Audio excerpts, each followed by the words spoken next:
যে কোনো ডিপ কালারের কেক অর্ডার করার আগে কিন্তু আমরা কাস্টমারকে বলে দেই যে আপু বা ভাইয়া এই কালারটা কিন্তু হাতে মুখে লেগে যাবে, বিশেষ করে ব্ল্যাক কালার, তারপরে গাঢ় সবুজ কালার, গাঢ় নীল কালার, এরকম রেড কালার।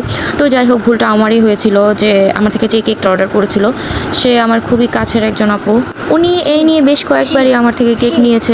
তো উনি কেকটা অর্ডার করার সময় আমার মনেই ছিল না যে আমি বলবো আপু এরকম রেড কালারটা নিলে খাওয়ার সময় হাতে মুখে লেগে যেতে পারে।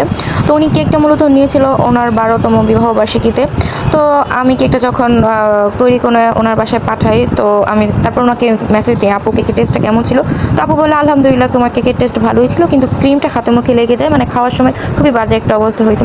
কি বলবো আমার একটু খেয়াল ছিল না যে আমি আপুকে এই কথাটা বলে দিব। তো যাই হোক, ভুল মানুষের হতেই পারে, তবে আপু কোনো কিছুই তেমন বলে নাই, কারণ আপু ছিল আমার রিপিট কাস্টমার। তো যাই হোক, আপনারা যখনই কোনো ডিপ কালারের কেক নেবেন অবশ্যই এই জিনিসটা মাথায় রাখবেন যে ডিপ কালার মানে হাতে মুখে লেগে যেতে পারে। তো অনেক সময় তো এমন হয় ডিপ কালার করতে যেয়ে ক্রিমটাই দিতে হয়ে যায়, তবে এইটা সত্যি কথা যে ডিপ কালার বা একটু গাঢ় কালারের জন্য ক্রিমের টেস্টটা একটু 19-20 হতে পারে।